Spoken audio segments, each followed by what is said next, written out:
कि जरा एक मिनट मयूर पारिक जी के बारे में चूंकि बता ही दिया, जब इन्होंने तिवारी जी ने कि बहुत लंबे समय से क्राइम कवर किए हुए, तो मयूर पारिक जी के पास चलते हैं। मयूर जी, ये जो बार बार आरोप लगा, हाँ बिल्कुल आपको पूरा करने दूंगा, बार बार जो आरोप लगा रहे हैं किशोर तिवारी जी कि यहाँ पे पूरा सिस्टम ही काफी ज्यादा करप्ट हो गया है, यहाँ पे रेट काफी ज्यादा बढ़ गए हैं, पहले जमाना ऐसा नहीं होता था, क्या वाकई कुछ ऐसा है क्या?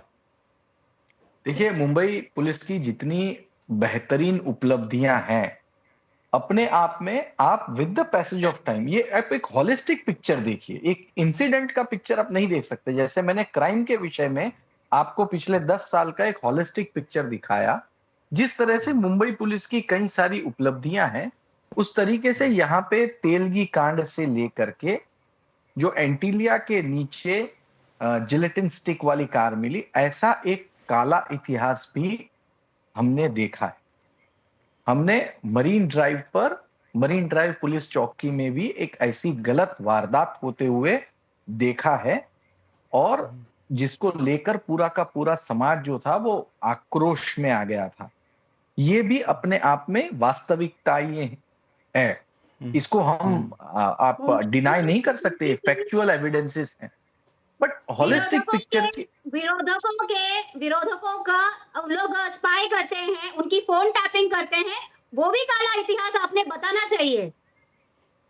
हाँ जी, तो मैंने पिछले पहली और आखिरी घटना बता दी है। बीच की घटनाएं बताने के लिए आप और तिवारी जी, किशोर तिवारी जी जो हैं, वो चुन चुन कर मयूर जी ये सारे ठीक की है, सारी तो वो जो बीच की घटनाएं हैं वो उसको हर कोई अपने अपने चश्मे से देखते हैं, अपने अपने पैमाने से देखते हैं। तो उस पर मैं राजीव पांडे जी के पास आऊंगा। प्रवीण दीक्षित साहब बहुत देर से जुड़े हुए, उनसे जरा एक कमेंट करूं। प्रवीण जी, एक सवाल ये उठ रहा है कि जो पिछले दिनों कुछ घटनाएं हुई, सस्पेंशन की या फिर कुछ ऐसे वारदात हुए, उसके बाद मोरल काफी ज्यादा डाउन हो गया है, ऐसा किशोर तिवारी जी का कहना था। और ये मोरल डाउन होने का असर है कि इस तरह की वारदातों पे पुलिस लगाम नहीं लगा पा रही है, उतना मुस्तैद नहीं रह पाती है। आप तो हालांकि पूर्व डीजीपी हैं, लेकिन आपका अनुभव क्या कहता है और अभी क्या आप सेंस से पाते हैं इस मोर्चे पे? देखिए, जब हम पुलिस के बारे में बात करते हैं तो पुलिस मोरल का बहुत ही महत्व है, और वो हर एक आदमी ने और हर पॉलिटिकल पार्टी ने भी उसको रिस्पेक्ट करना जरूरत है। क्योंकि पुलिस ये कोई पॉलिटिकल एंटिटी नहीं है, या आज ये पॉलिटिकल पार्टी आई या कल वो पॉलिटिकल पार्टी आई, उससे उनको कोई मतलब नहीं रहता है। पॉलिटिकल पार्टी ने इसका रिस्पेक्ट किया कि नहीं किया? नहीं करते हैं कि नहीं करते पॉलिटिकल पार्टी? कि जो पुलिस का मोरल है, वो पुलिस का मोरल अच्छा होने के लिए हर एक आदमी ने कंट्रीब्यूशन करनी चाहिए। उसमें मीडिया का भी रोल है, पॉलिटिकल पार्टीज का भी रोल है, और जो भी गवर्नमेंट में है या सीनियर अफसर्स है, उन्होंने सबने पुलिस मोरल हाई रखना ही है। क्योंकि पुलिस मोरल अगर डाउन हो जाता है तो पुलिस बिना कोई एक्शन लेके खड़ी हो रह जाएगी। तो लेकिन मुंबई में वैसी बात नहीं है, महाराष्ट्र में भी नहीं है।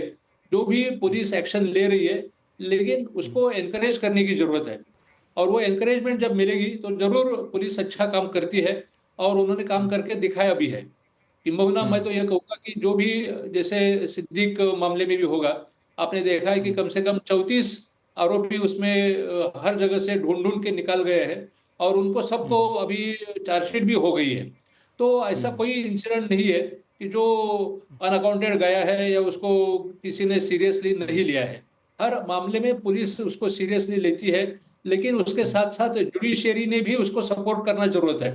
जो क्रिमिनल्स है उनको खाली उसको इंटीमेशन नहीं दी या कुछ नया रूल निकाला है उसके मुताबिक नहीं हुआ इसलिए उनको छोड़ देना, ये इससे पुलिस ज्यादा डिमोरलाइजेशन होती है। तो बिल्कुल, हमारे पास शो में समय अब सिर्फ 2 मिनट का बचा हुआ है। मयूर पारिक जी, 30 सेकंड आप कुछ बोलना चाहते हैं, फिर 1.5 मिनट के लिए चलूंगा। बिल्कुल, मैं बीजेपी पे मैं एक छोटा सा उदाहरण देना चाहता हूं, जो मोरल, मतलब जो उदाहरण सुन के इस डिबेट में बैठे हुए सभी किसी का सीना चौड़ा होगा, वो है तुकाराम ओंबले जी। जिस तरीके से मरीन ड्राइव पर उन्होंने गोलियां खाई, लेकिन जो था उनकी वजह से ही कसाब पकड़ा गया। ये मिसाल है मुंबई पुलिस के सेक्रीफाइस की, और मुंबई पुलिस में जो एक कांस्टेबल लेवल का आदमी भी वीर गति को प्राप्त हुआ। ये हमारे लिए एक बहुत ही क्या कहते हैं, ये हमारी एक मुंबई गर्व की बात है, और मुंबई पुलिस बहुत बड़ी बात। बिल्कुल, बहुत बहुत अच्छा एग्जाम्पल आपने दिया। राजीव पांडे जी, संक्षिप्त में अपनी बात रखिएगा। लक्ष्मण जी, मैं बिल्कुल मयूर पारिक जी से सहमत हूँ कि मुंबई पुलिस का जो प्रोफेशनलिज्म है, मैं ये डिबेट में मैं रिपीट नहीं करना चाहता हूँ आपको, वो बेस्ट है। वर्ल्ड लेवल की बात मैं कर रहा हूँ, इंडिया की बात नहीं कर रहा हूँ। अमेरिका की जो हालत है आज के डेट में, जबकि पर कैपिटा पुलिस हमारे यहाँ बहुत कम है। तो पहले तो हम आज जो घटना हुई है उसको जिस तरीके से ट्विस्ट किया जा रहा है, तिवारी जी ने एक बात कही, लेकिन उनको बात है कि वो बूढ़े भी हो चुके हैं, या उन्होंने कहा कि एक क्रिमिनल जो है बिना बीट ऑफिसर के परमिशन के बिना क्राइम नहीं करता। मैं उनसे सहमत हूं। तो वो ऐसा क्रिमिनल होता है जो हिस्ट्री सीटर है। लेकिन एक इंडिविजुअल, अभी तिवारी जी यहाँ बैठे हैं, अभी आपके शो से बाहर निकले, बाहर जाके क्राइम कर दे, इसको बीट कांस्टेबल नहीं रोक पाएगा। मैं प्रैक्टिस करता हूँ क्रिमिनल साइड में। दो तरीके के क्रिमिनल होते हैं, एक हिस्ट्री सीटर होता है जिसके पास बीट कांस्टेबल के पास पावर है, एसएचओ के पास, उनको पता है कि ये क्रिमिनल क्राइम कर सकता है, लेकिन ये पहला क्राइम है। अब आपको ये देखना पड़ेगा कि इस क्राइम में जो व्यक्ति पार्टिसिपेट किया है वो हैबिचुअल ऑफेंडर है या फर्स्ट टाइम क्रिमिनल है, परमिशन से एंटर किया है या तोड़ के एंटर किया है। All this things are there. लेकिन मैं एक बात बता दूं, इसी शहर में मुझे याद है जब सरकार यहां दूसरी थी और छत्रपति शिवाजी टर्मिनस के पास किस तरीके से महिला पुलिस कर्मियों पर जो रोहिंग्या समर्थक लोगों ने कैसे किस तरीके का अत्याचार किया था, ये हमारे प्रवीण दीक्षित को भी पता होगा, मयूर पारिक जी को भी पता है और तिवारी जी को भी पता होगा, क्योंकि कांग्रेस की सरकार थी। 2 महिला पुलिस कर्मियों के साथ जो विभत्स घटना हुई, अब तिवारी जी की पार्टी ने उस समय इसका बहुत विरोध किया था। आज ये चले गए हैं कि लोगों के साथ है, ये जाने। आपको याद होगा कि किस प्रकार की घटना हुई, उन महिलाओं के साथ किस प्रकार का दुर्व्यवहार हुआ, पुलिस महिलाओं के साथ बात न कर रहा हूँ। हालांकि अंत में आते राजीव जी, आप भी वही चश्मा ले गए जिस चश्मा पे किशोर तिवारी और बाथम जी थी।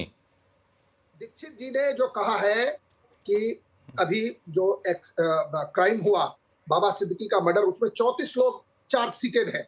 सलमान खान के यहाँ जो पुलिस जो फायरिंग हुई उसमें भी लोग चार्ज सीटेड है।